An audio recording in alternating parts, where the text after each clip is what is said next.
Somebody call 911. He's turning blue. Lila Jackson let her mop clatter to the polished floor as she ran.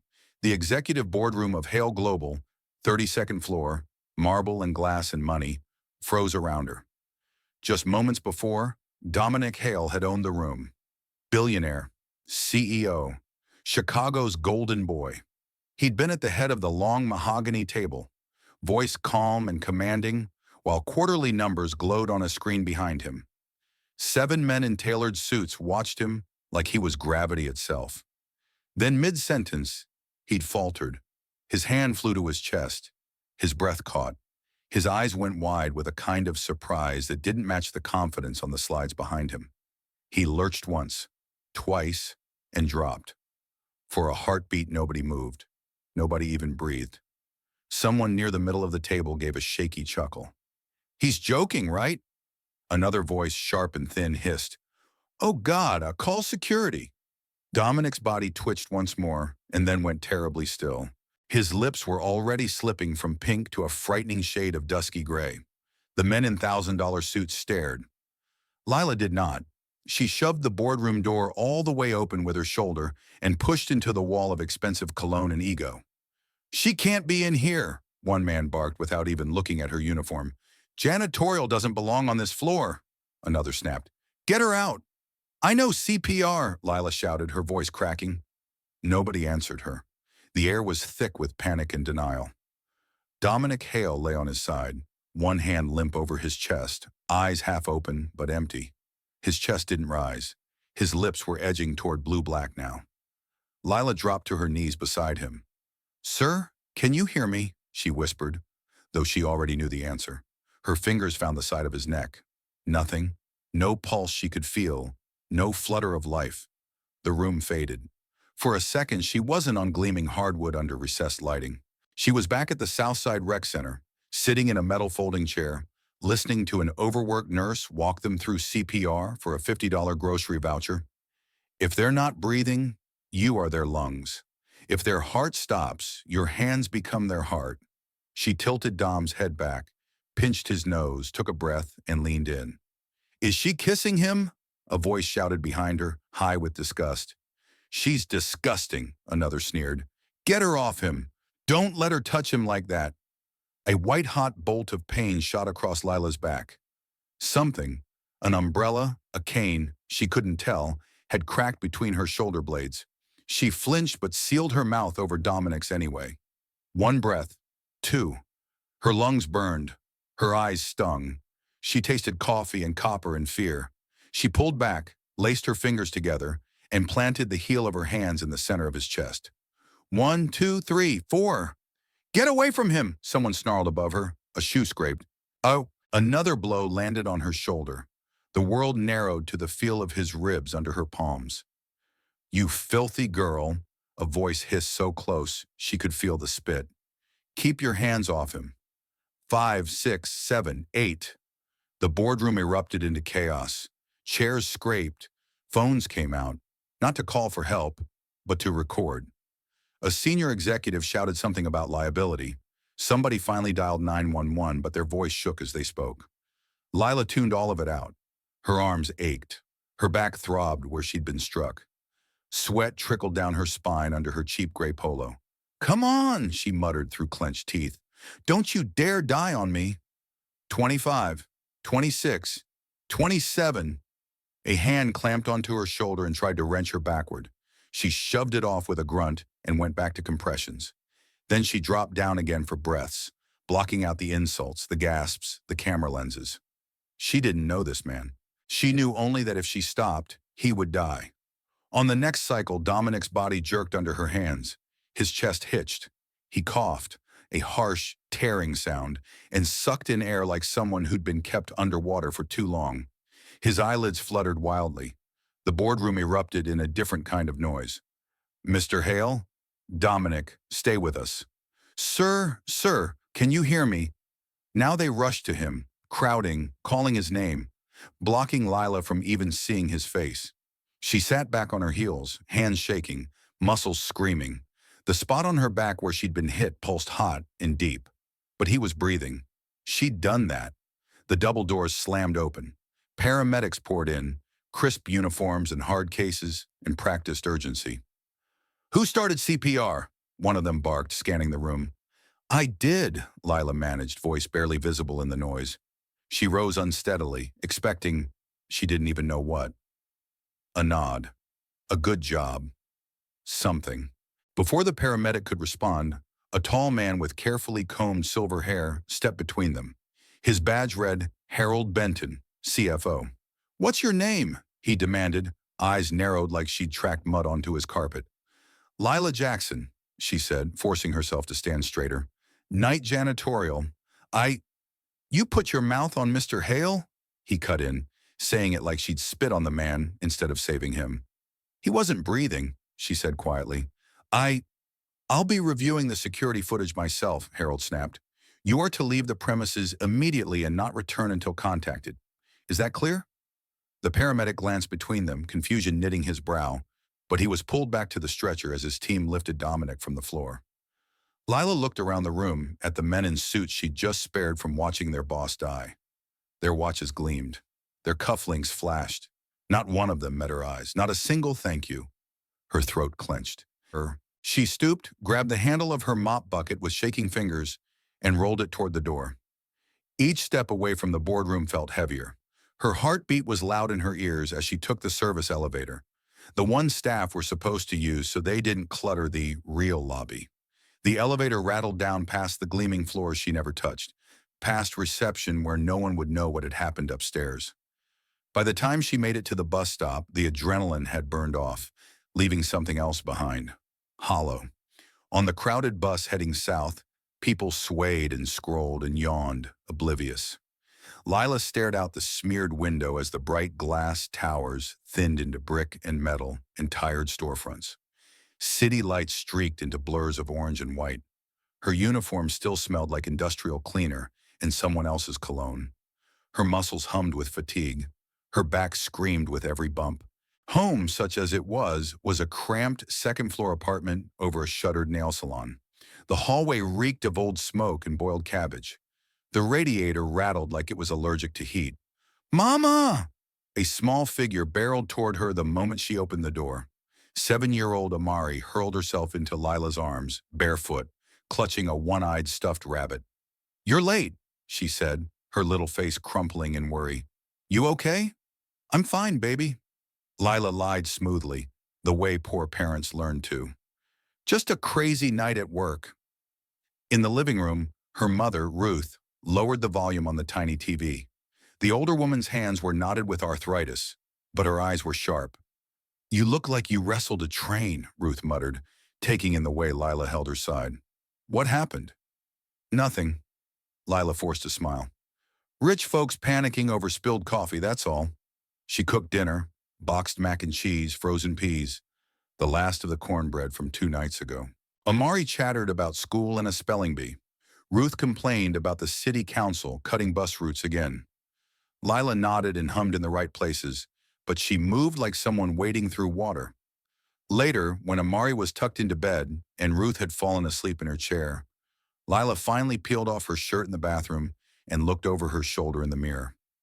A livid bruise was blooming across her back, angry purple and red. She pressed her fingers lightly to it and hissed in pain. She had pressed her mouth to a billionaire's to push air into his lungs. They had swung at her like she was attacking him. She lay on her thin mattress that night, listening to the radiator hiss and the distant rumble of the L. The ceiling over her bed was stained with a brown watermark shaped like a continent she couldn't name. She should have felt proud. Instead, she traced the edge of the bruise with her fingertips and felt very small. They hadn't seen a trained pair of hands and a beating heart fighting for another. They'd seen a poor black janitor touching a white billionaire. She did not know it yet, but that moment, the moment she stole a man back from death with a kiss the world would twist, had lit a fuse under both of their lives. Just not in the way she imagined. The next morning, Lila stood on the sidewalk in front of Hale Global Tower, clutching a plastic grocery bag that held her lunch. Peanut butter sandwich, bruised apple, off-brand chips. Same faded gray uniform, same scuffed black sneakers. The glass facade of the building reflected the early sun, turning the whole plaza gold. People in crisp suits marched past with paper cups of coffee, badges flashing, laughter easy. Lila took a breath and moved toward the revolving door. A thick arm shot out, blocking her path. "Ma'am, you can't go in," the security guard said, his tone more uncomfortable than rude. Lila frowned. "I work here. Night crew. 23rd floor?" He looked past her like he'd rather be anywhere else. "I was told not to let you in." Her stomach dropped. "By who? Why? I haven't done anything wrong." "Check with HR," he muttered, already turning away like the conversation was over. The morning chill sliced through her thin sleeves.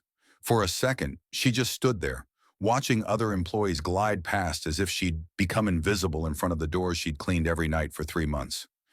She circled to the rear service entrance. Maybe it was a mistake. Maybe someone forgot to log her back after the medical incident. Maybe Harold Benton's face in the boardroom had been her imagination. At the service desk, the night shift supervisor glanced up, then did a double take. "Jackson," he said, "wait here." She waited in the narrow hallway with the metal lockers and harsh fluorescent lights. The air smelled like bleach and old floor wax. The word Jackson was still scrawled in black Sharpie across locker 14. 10 minutes later, he returned with a sealed envelope and a look that tried and failed to be neutral. "You've been let go," he said. Lila stared at him. "Let go? For what? What did I do?" He shrugged helplessly. "HR says inappropriate conduct involving executive staff. That's all they told me. I'm sorry." Her fingers shook as she tore open the envelope. Final paycheck. Standard termination letter. Employment terminated effective immediately. No severance.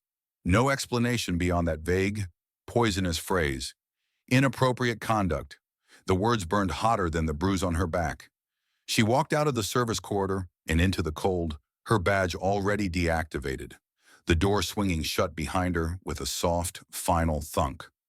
On the way home, she sat on a plastic bus seat and stared at a giant billboard as they passed under it. Dominic Hale's face smiled down from above the freeway, arms crossed in front of the Chicago skyline. The slogan beneath him read, "Vision, Integrity, Leadership." Her phone buzzed in her pocket. It was a text from Trina, one of the other night cleaners. "You okay, girl?"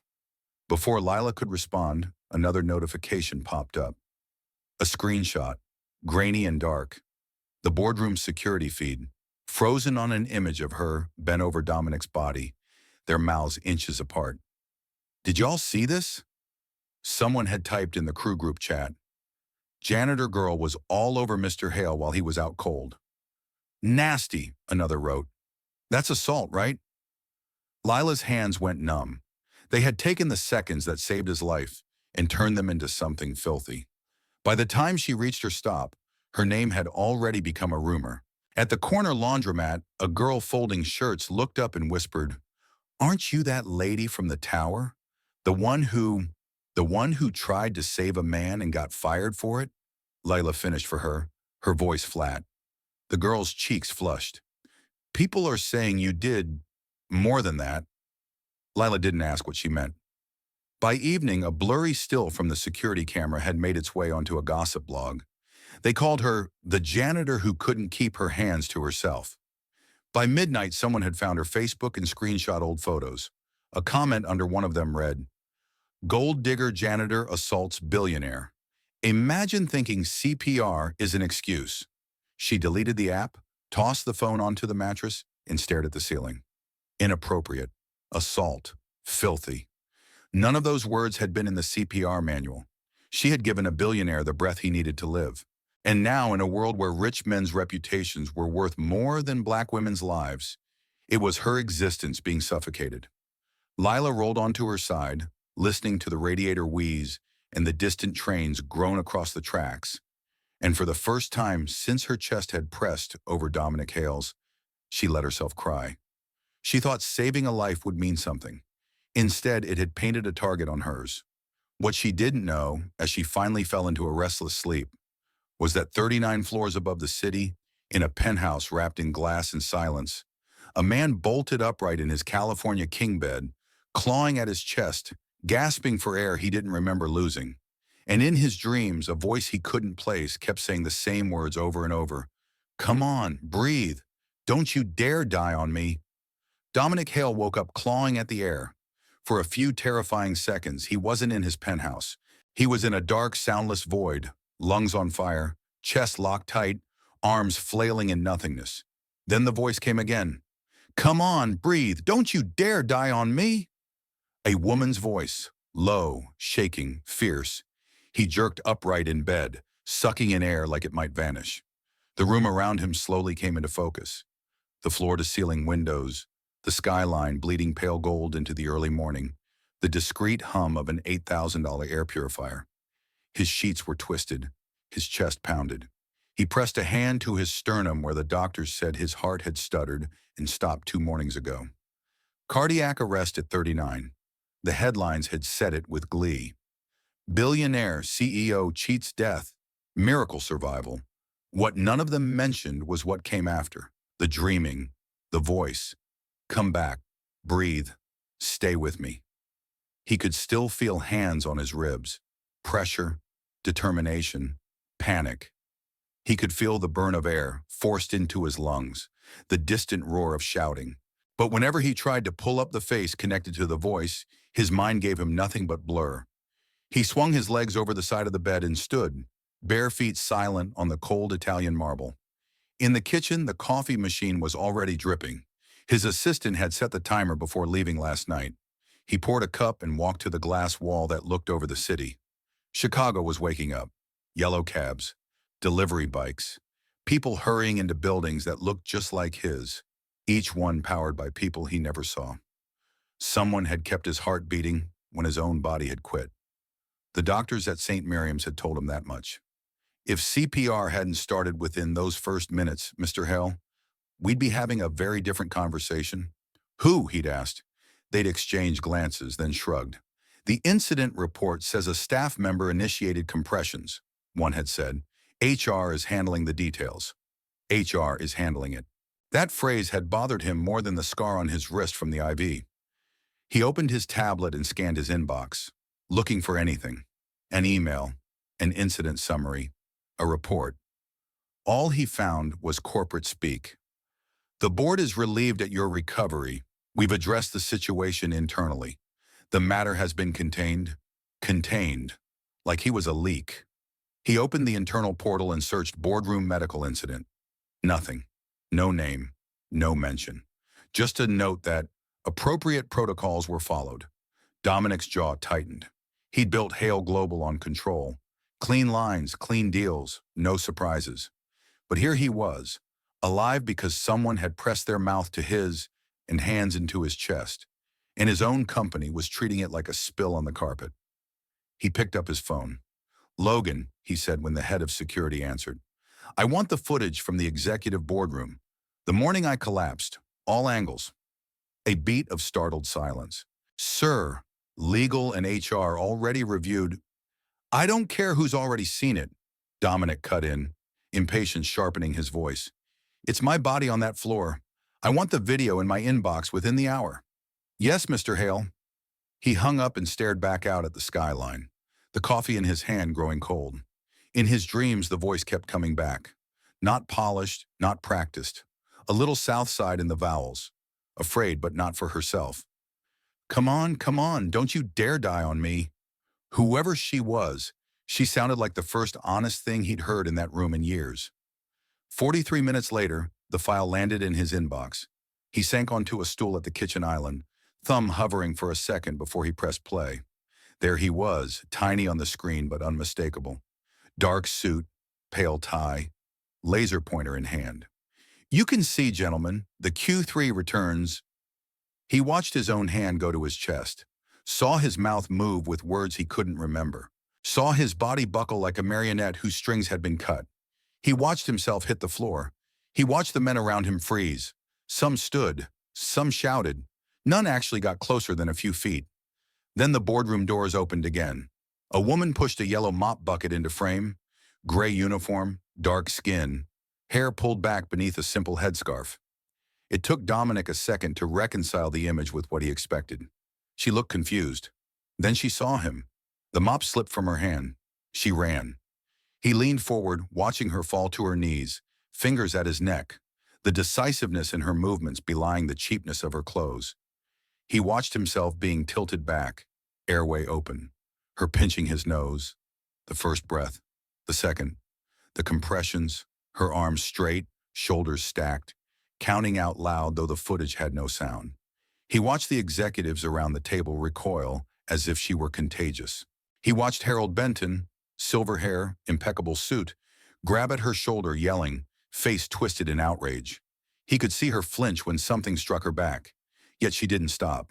She rode out each blow and kept pressing his chest like she was daring his heart to refuse her.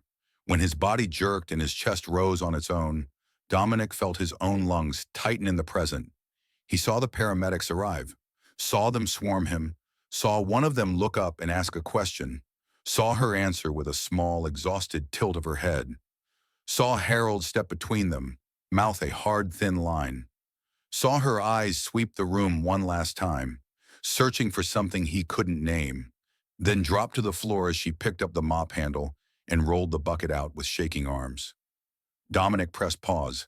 The image froze on her face, sweat on her temple, chest heaving, fear and stubbornness written in every line. He realized he had been holding his breath and let out a long, unsteady exhale. "Find her," he said out loud to the empty kitchen. His own voice startled him. He restarted the clip and watched it through twice more. By the time he closed the window, his hands were shaking, not from the residual weakness the doctors warned him about, but from something heavier. Shame. This had happened in his house, under his name, and no one had thought to mention her. He dialed again. "Logan," he said when security picked up, "what's the name of the woman who performed CPR on me?" Just a second, sir." Keys clacked. "Lila Jackson, janitorial, night shift. I'm seeing a note that HR terminated her the next morning." "Terminated?" The word came out strangled. "On what grounds?" "Inappropriate conduct with executive personnel. That's all it says." He squeezed his eyes shut. "They fired the woman who saved my life," he said slowly, "for giving me CPR." "Sir, I don't handle HR decisions." "You do handle finding people." His voice was hard now.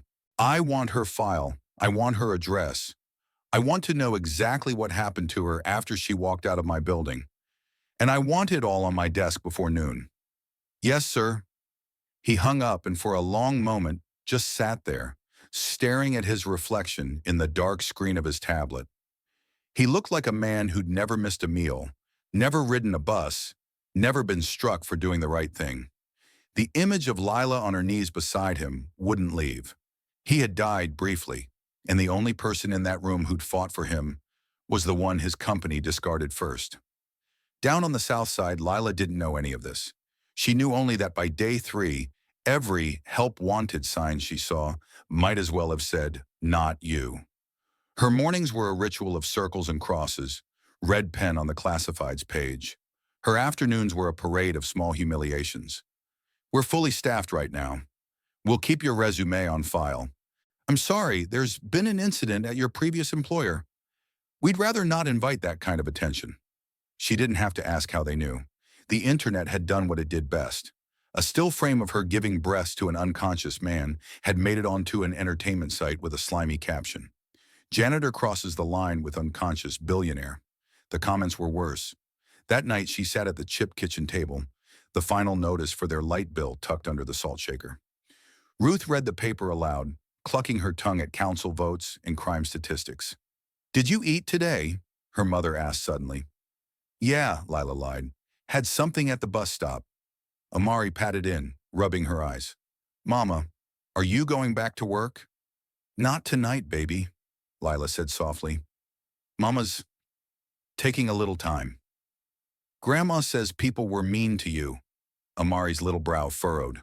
"Why?" "Because they got scared," Lila said. "When people don't understand what's good, they sometimes try to break it instead." Ruth sighed. "Child, you can't fight the ones who write the stories. They got the ink. We got the stains." "I don't want to fight," Lila murmured. "I just want the truth." The truth, however, didn't pay rent. On the 4th morning, the power went out. The apartment fell abruptly quiet. No fridge hum, no TV chatter, just the drip of the leaky sink and the neighbors yelling downstairs. Lila stood in the center of the living room, a hand pressed to her forehead, and laughed once, the sound sharp and humorless. Of course, she spent the afternoon at a small cleaning agency on 18th, sitting across from a manager with yellow nicotine fingers and a framed picture of Jesus on the wall behind him. "You worked at Hale Global?" he said, squinting at her resume. "Yes, sir. I heard about that situation." He met her eyes. "I can't have that kind of heat on my clients. I'm sorry." So, you mean saving a man's life?" she asked quietly. He lifted a shoulder. "I mean controversy. Folks don't like drama in their offices. Try someplace else." By the time she got home, the sky had clouded over, and the ache in her back had settled into a permanent throb. Her phone rang just as she kicked off her shoes. "Miss Jackson, this is Human Resources from Hale Global."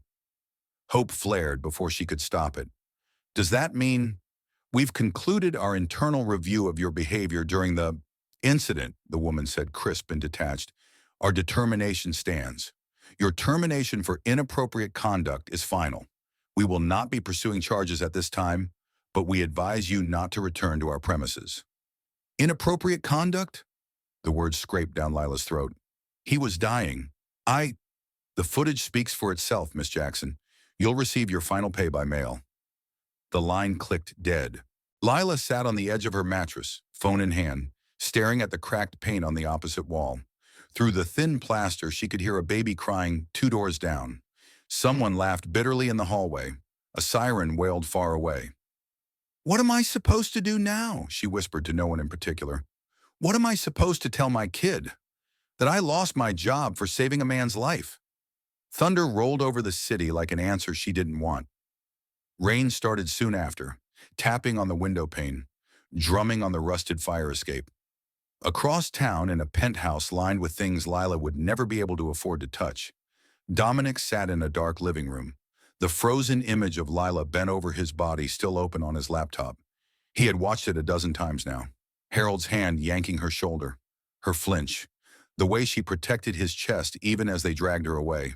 He replayed, too, the brief expression on her face when he gasped his first breath. The flash of relief, of awe, of simple human gratitude.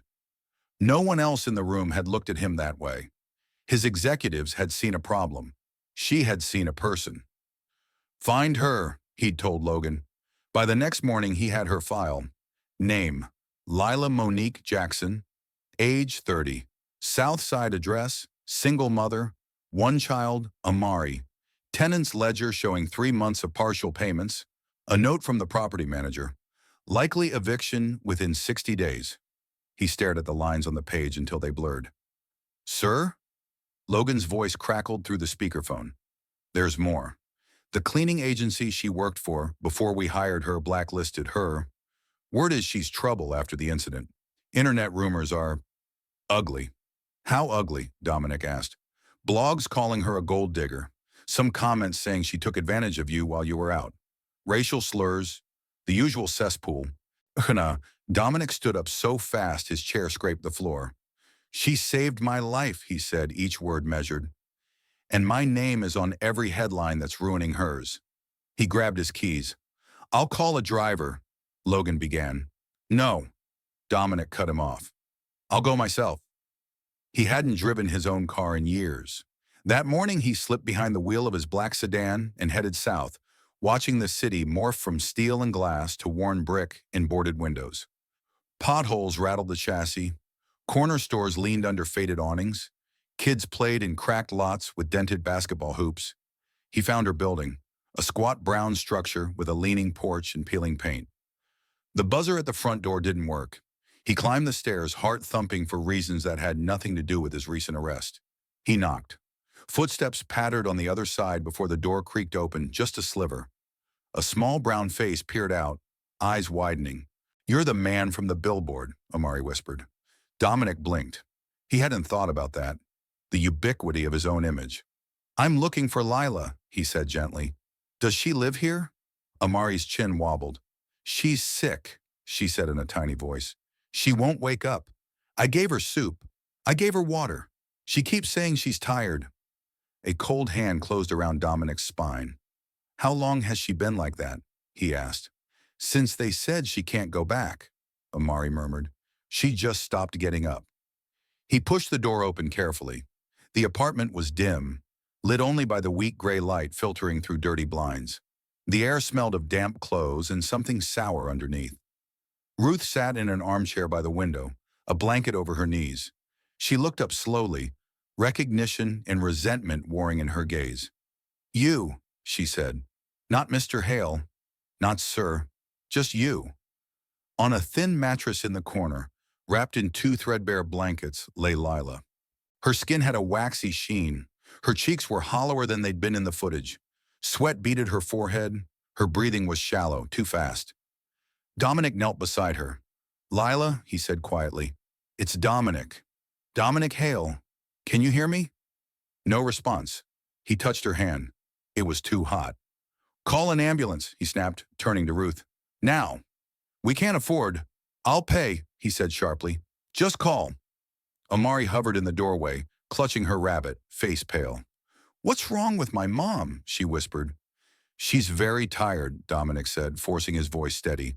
But we're going to get her help, okay? You did good taking care of her. Sirens wailed somewhere in the distance, then grew louder. It felt like the city itself was finally catching up to what had been done to her. As paramedics lifted Lila onto the stretcher, Dominic climbed into the ambulance without asking permission. She saved my life, he said to the medic who tried to object. I'm not leaving her. The medic clipped an oxygen monitor to Lila's finger, wrapped a cuff around her arm, muttering numbers to his partner. Dehydrated, possibly infection, stress collapse, he said. She's on the edge. Lucky you found her when you did. Lucky. Dominic stared down at the woman who had refused to let him die on a shiny boardroom floor, while people paid more attention to liability than to his pulse. Her face, even gaunt and drained, looked stronger than he felt. He slipped his hand into hers, careful of the IV. You fought for me, he whispered, voice raw. Now let me fight for you. The city lights smeared by as the ambulance hurtled north toward a private medical center that took patients like him, and almost never ones like her.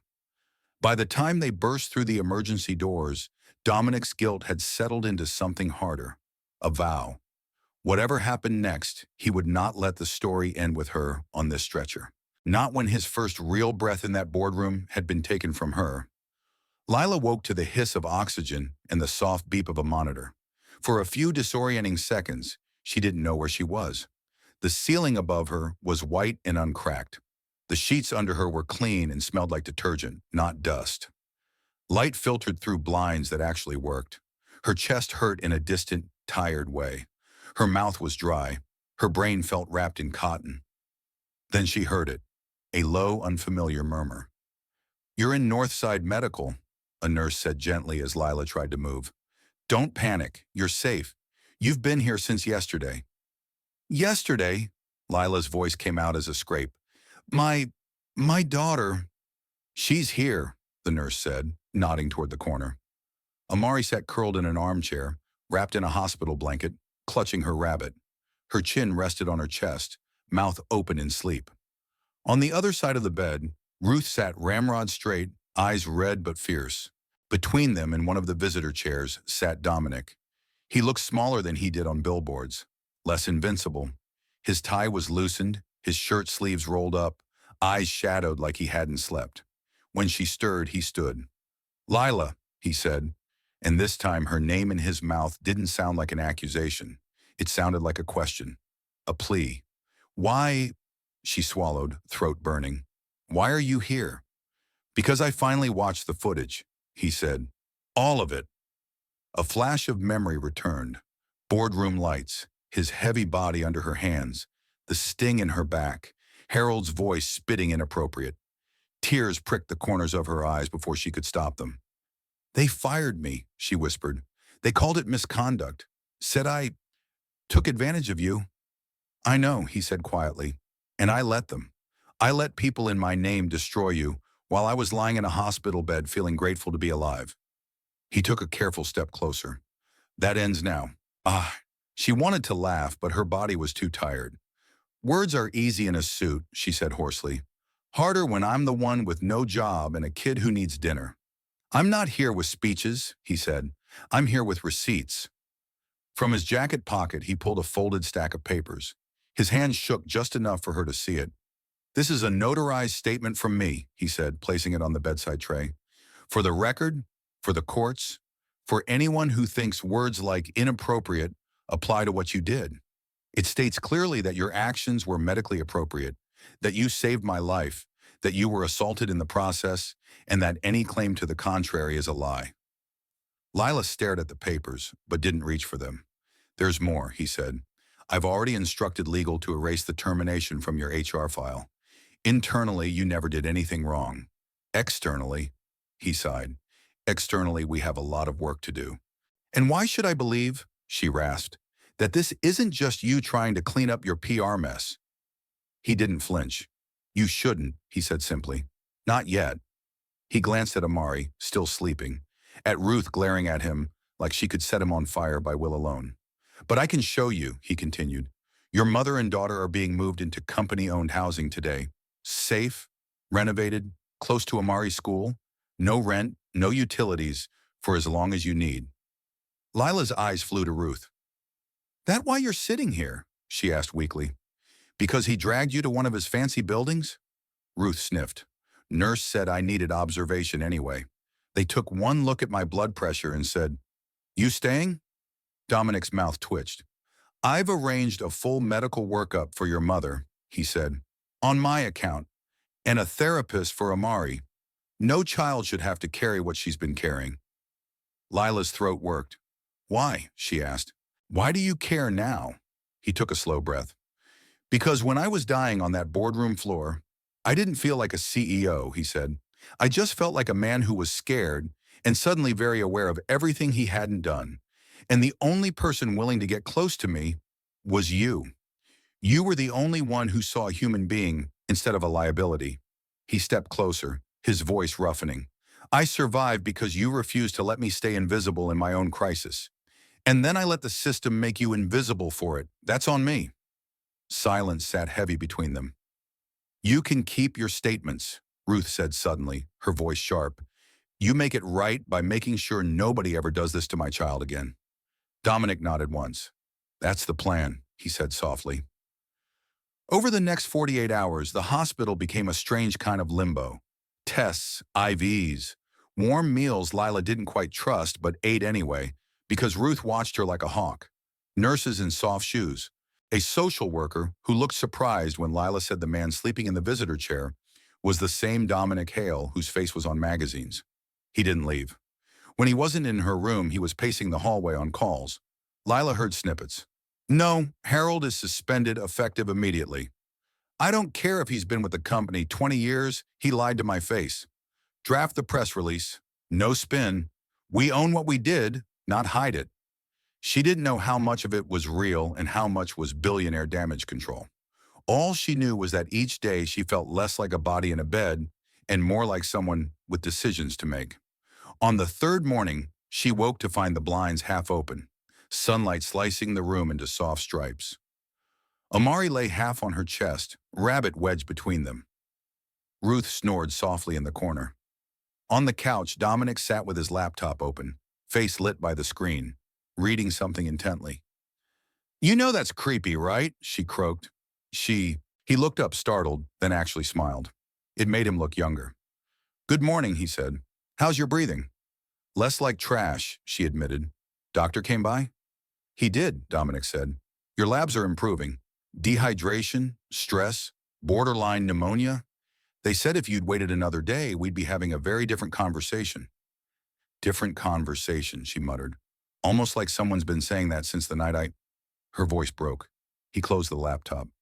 Lila, he said quietly, I can't go back and stand between you and those blows.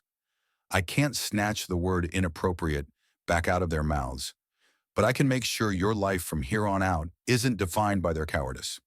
He reached into his bag and slid another envelope onto the table. This is an offer, he said. A job, not as janitorial staff, as director of a new department at Hale Global, employee equity and well-being. She blinked. You want me to work for you, she said slowly, after everything your company did.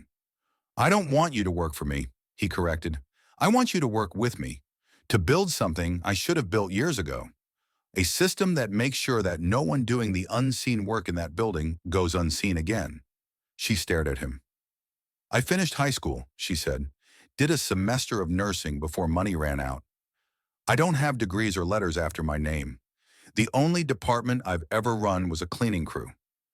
And that cleaning crew is the reason my company didn't lose its CEO, he said. You know what it feels like to be ignored, underpaid, dismissed. You know exactly where the cracks are.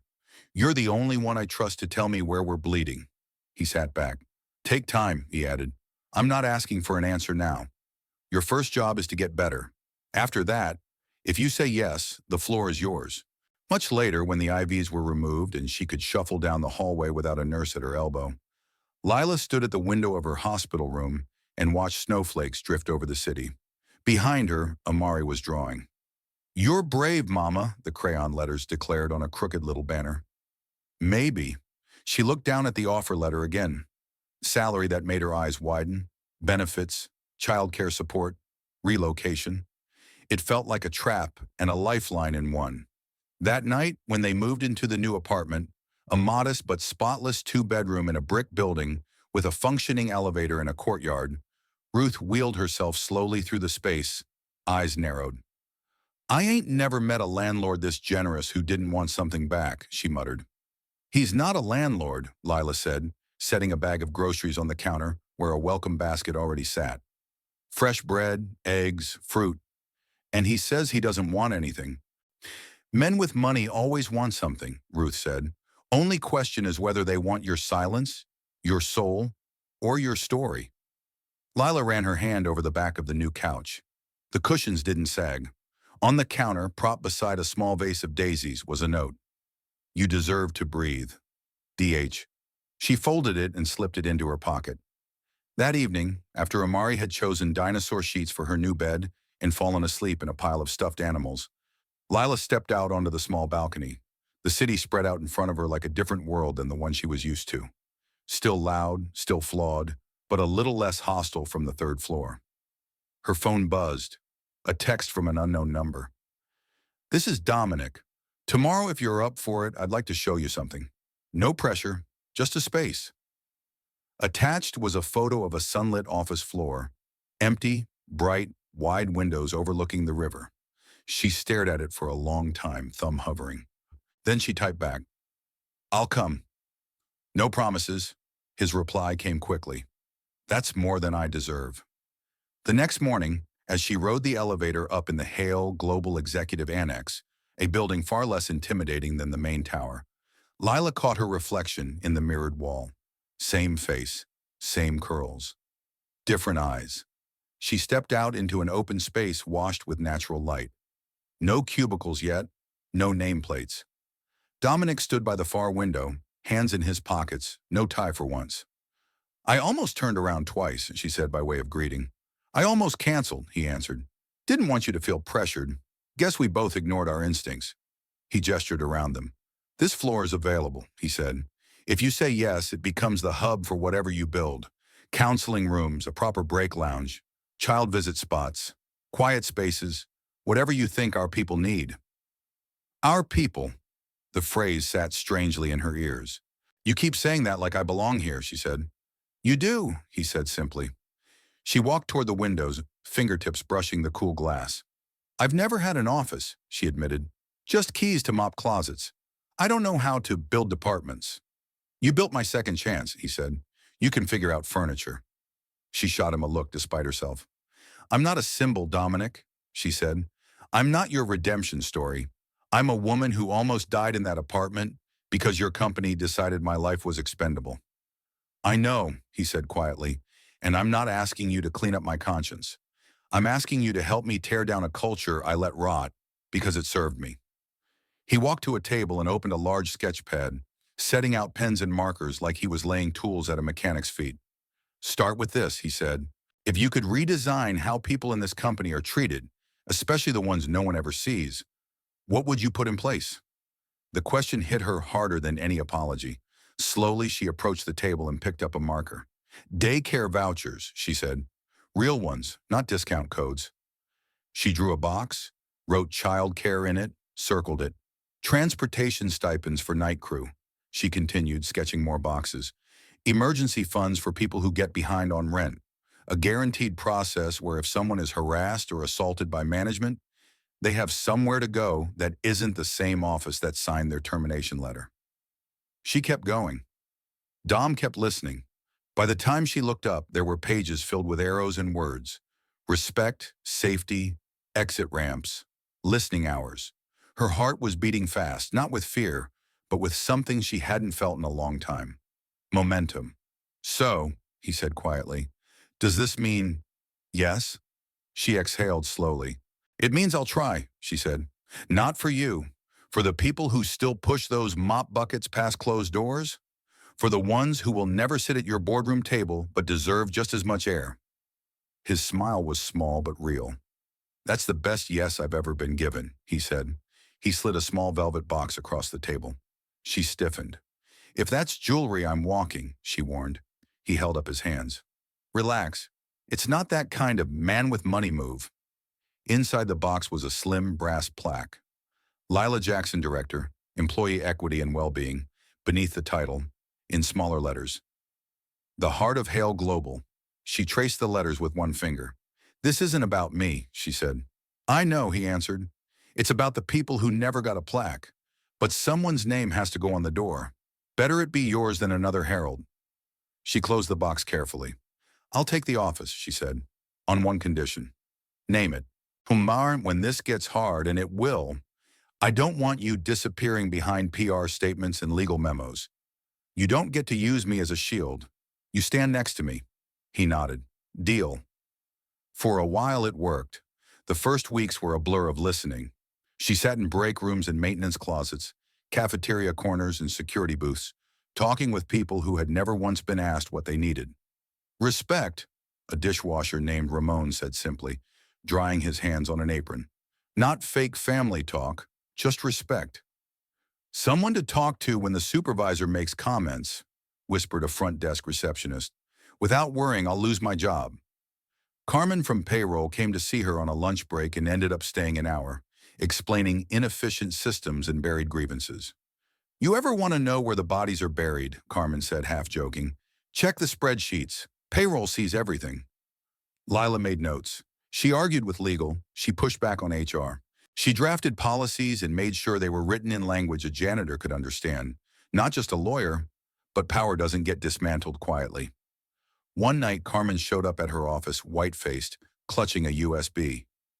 I think someone's using your program as a smokescreen, she whispered. They plugged in the drive. On the screen, a maze of numbers and transfers. Funds labeled Well-Being Initiative, siphoned into vendors Lila had never heard of. Companies with no real addresses, consulting fees to therapists whose licenses had expired years ago.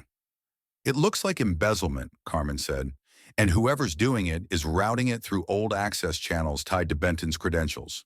The former CFO, the one who called her disgusting. His account should have been deactivated, Lila muttered, which means someone inside IT is either asleep or helping. Her phone buzzed on the desk. Unknown number. Stay in your lane, girl. Another message followed. You think a mop girl can fix what men like Benton built? Dig too deep and you might get buried. Her hand tightened around the edges of the desk. Once upon a time, that would have sent her scrambling for the exit. Now it just made something inside her slot into place. Enough.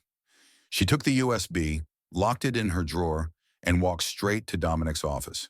He listened without interrupting, eyes darkening with each page she showed him. When we expose this, he said finally, they're going to come for you harder than ever. They already broke into my life once, she said. I almost died quietly. I won't do it twice. He nodded slowly. Then we don't handle this in the dark, he said. We do it in front of everyone. And just like that, the next chapter of her fight began. The auditorium felt more like a courtroom than a company hall. Every seat was filled. HR, security, maintenance, cafeteria workers, junior analysts, managers who never usually step below the 20th floor. A low murmur buzzed through the crowd, fueled by rumors. Emergency meeting, Fraud, new scandal. Backstage, Lila adjusted the mic clipped to her blazer with steady hands and an unsteady stomach. You don't have to do this, Dominic murmured beside her. His own tie was missing again, sleeves rolled to the elbow like he wanted everyone to see he was willing to get his hands dirty.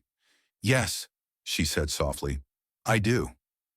Natalie from communications gave them a 3-second countdown. The curtains slid back. The stage lights were hot, but the room itself felt cold. Lila stepped up to the podium. For a moment, all she saw were faces. Tired, skeptical, angry, hopeful. People who scrubbed floors and wrote code, delivered mail, and managed portfolios. She took a breath. My name is Lila Jackson, she said. Some of you know me as the woman the internet called the janitor who kissed a billionaire. A ripple of uncomfortable laughter moved through the crowd. Let me start by saying this, she continued. That was CPR. And if anyone in this room ever needs it, I will do it again, with or without permission. This time the laughter was real. She clicked the remote. Behind her a slide appeared. A simple bar graph, numbers stacked in grim lines. Over the last 2 years, she said, more than $1 million has been quietly siphoned from various departments in this company and rerouted through fake vendors, shell companies with no offices, no services, no purpose but to hide stolen money. A murmur swelled. These transactions were disguised as well-being initiatives, she went on. They used the language of care and mental health to conceal greed. Slide after slide exposed the scheme. Dates, amounts, phantom consultants, suspicious signatures. We traced the access routes, she said. We found someone using old credentials that should have been shut down when a certain executive was shown the door. She didn't say Harold's name, but everyone knew. Now, before rumors start flying, let me be clear, she added. This isn't just about one man. It's about a culture that let it happen. A culture that tried to use my department, your department, as a smokescreen. She glanced at the front row, where Carmen sat, eyes shining. I was told when I took this job that I was lucky, Lila said. Lucky to go from mops to meetings. Lucky to sit at tables my people aren't usually invited to. But luck doesn't expose rot. Work does. And the people who did this work, who combed through spreadsheets and logs and codes, aren't executives. They're payroll associates and IT staff who decided enough was enough. She looked out over the crowd and found pockets of solidarity in the janitors, the cafeteria workers, the security guards. Some of you are probably thinking, why is she up there? She was just a cleaner. A man in a crisp suit shifted uncomfortably in the third row. You're right, she said. I was a cleaner. I still am. I just clean different messes now. A chuckle rolled through the room. The difference, she added, is that this time I'm not the one who made them. When she finished laying out the findings, the room was silent. Then someone started clapping. It was Ramon, the dishwasher. Then Carmen. Then slowly the sound spread until it filled the hall like thunder. Dominic stepped to the mic when the applause faded. For years, he said, this company prided itself on numbers, growth, margins, returns. We thought that made us strong, but a company that looks the other way when its people are exploited isn't strong. It's rotten, and rot spreads. He looked directly at the section where several tight-lipped executives sat. As of today, he said, the individuals responsible for this fraud have been suspended pending criminal investigation. Their access is revoked. Their names will be turned over to federal authorities. We will cooperate fully. No golden parachutes. No quiet exits. A murmur of shock. And if anyone here, he continued, thinks about retaliating against the people who brought this to light, understand this. You are attacking the very thing that just saved this company from collapse. And you will answer to me. He stepped back, and for a moment, the two of them stood side by side at the podium. A janitor and a billionaire. Neither quite what they had been when this began. The media storm hit within hours. Whistleblower exposes wellness fraud at Hale Global. From mop bucket to boardroom. Who is Lila Jackson? Hero or instigator? The woman reshaping corporate power.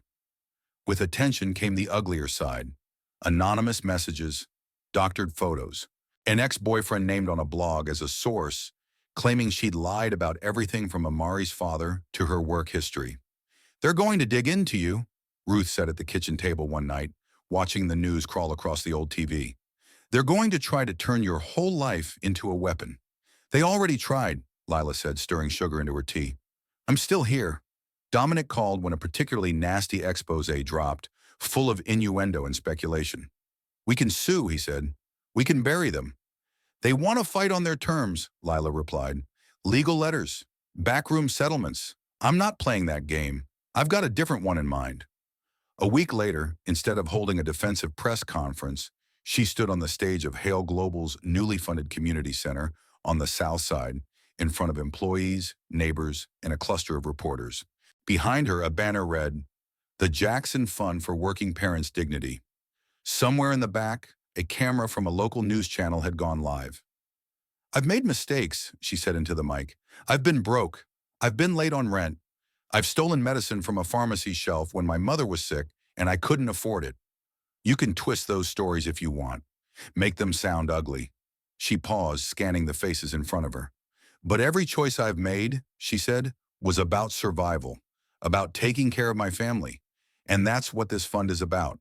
Childcare support, emergency grants, mental health access for people who hold whole companies together on minimum wage." She smiled, tired but real. "You can call me whatever you want in the headlines," she added. "Just make sure you spell the name of this fund right when you tell people where the money's going." After the event, a young father with a toddler on his hip approached her, eyes wet. "I thought about quitting last month," he said shakily. "Couldn't afford daycare and day shift. I felt like I was failing my son. Then I heard what you were doing. I don't feel so alone now." "You were never alone," Lila said, taking his free hand. "They just worked real hard to make you feel that way." The story kept growing. Within months, other companies started calling. Could she consult? Could she speak to their boards? Could she help them build programs like hers? "I didn't mean to become a brand," she told Dominic one afternoon in his office, as they looked over a list of invitations, from universities, nonprofit conferences, even a congressional committee. "You didn't," he said. "You became a mirror. People don't like what they see, so they're scrambling to change the reflection." When the summons came from Washington, it wasn't a surprise. "Corporate ethics and labor equality," Dominic read from the letter. "They want you to testify." "Akram." "I figured this was coming," Lila said. "You can't blow up a multi-million-dollar scheme and expect Congress not to sniff around." "We'll get you the best counsel," he said immediately. "I don't need to be coached," she replied. "I just need to be heard." The committee room was colder than she expected. Marble, dark wood, cameras clicking. Men, and a few women, in suits that made the ones at Hale Global look cheap. "Miss Jackson," the chair said when she'd been sworn in, "you've been called a whistleblower, a troublemaker, an inspiration, a threat to the status quo. How do you see yourself?" She thought of Amari, drawing hearts around a stick figure version of her. "I see myself," she said, "as someone who refused to walk past a wrong because it wasn't in my job description." The questions came fast. "Are you anti-business, Miss Jackson?" "No, Congressman, I'm anti-abuse." "Arshro, do you believe every corporation is corrupt at the level you saw at Hale Global?" "I believe every system that doesn't listen to its lowest paid workers is ripe for corruption." "Some say you benefited from the very system you criticize," a skeptical senator said. "High salary now, platform, influence. How do you respond to accusations that you're capitalizing on your own victimhood?" Lila leaned in, meeting his gaze. "I don't deny that I'm better off now," she said. "But my comfort doesn't erase what happened to people who never got caught on camera. If my story opens doors, I'm going to wedge my foot in and hold them for as many as I can." Outside after the hearing, the air was brisk. Dominic stood with her on the steps, both of them blinking against the cluster of reporters shouting questions. "You did good," he said quietly. "I did honest," she replied. "Good is up to them." "Do you regret any of it?" he asked. "If you could go back to that night, to the mop and the boardroom and the bruise, would you still do it?" She looked past him for a moment, over the heads of the cameras and the tourists, to a patch of gray sky. "I don't regret saving your life," she said. "I regret that the cost was almost mine. But if I hadn't given you those breaths, I'd have to live with that. I'd rather live with this." He nodded. Back in Chicago, time didn't magically fix everything. There were still whispers. Internet trolls didn't evaporate. Sometimes when she walked into a room, she could feel the resentment from people who thought she'd skipped the line. She also felt something else, though, deeper than resentment, louder than doubt, solidarity. The cafeteria ladies who slipped extra rolls into Amari's lunch tray and winked. The janitors who nodded at her in the hallway. The nod that meant, "I see you, one of ours." The young execs who stopped her to say, "My mom was a cleaner. She never got this chance, thank you." One evening, months after the hearing, she stood again on a rooftop, this time not as a ghost with a mop cart below, but as a woman who had helped redraw the building's blueprint. The city sprawled out in front of her, alive and flawed and beautiful. Dominic joined her, 2 paper cups in hand. "You know," he said, offering her one, "for a long time I thought power meant never having to answer to anyone. And now," she asked, sipping, "now I think real power is knowing you're accountable to everyone," he said, "especially the ones cleaning up after you." She smiled faintly. "Progress," she said. They stood in silence for a while, watching headlights crawl along the expressway like veins of light. "Sometimes I still hear them," she admitted suddenly. "Hear who?" "The voices," she said. "In that room. She doesn't belong here. Get her off him." Sometimes when I walk into a board meeting, I half expect someone to say it again. "And what do you do?" he asked. She turned, looking him in the eye. "I sit down," she said simply, "and I start talking." He laughed, soft and genuine. "You know the funny thing?" he added. "I still have that dream, the one where I'm in the dark, can't breathe. Only now when your voice shows up, I don't wake up afraid. I wake up grateful." She rolled her eyes, but there was a softness there. "Don't get poetic on me, Hale," she said. "I liked you better when you were terrified of your own company." "Oh, I still am," he said. "But now I know which high side of the table I want to be on." Later that night, back home, Lila tucked Amari into bed. The dinosaur sheets were a little frayed now, but still loved. "Mom," Amari mumbled sleepily, "are you done fighting bad guys?" "Never," Lila said, smoothing her daughter's curls. "But I'm learning to pick bigger ones." "Bigger than Benton?" Amari yawned. "Much bigger," Lila said. "Systems, ideas, habits." "Are you scared?" her daughter whispered. Lila thought of the boardroom, the bruise, the apartment without power, the hearing, the threats taped to her fridge. She thought of standing on stages she never imagined, saying things some people didn't want to hear. "Yes," she said honestly. "Sometimes." "Then why do you keep going?" Amari asked, eyes already closing. "Because," Lila said softly, "there was a time when I couldn't breathe either.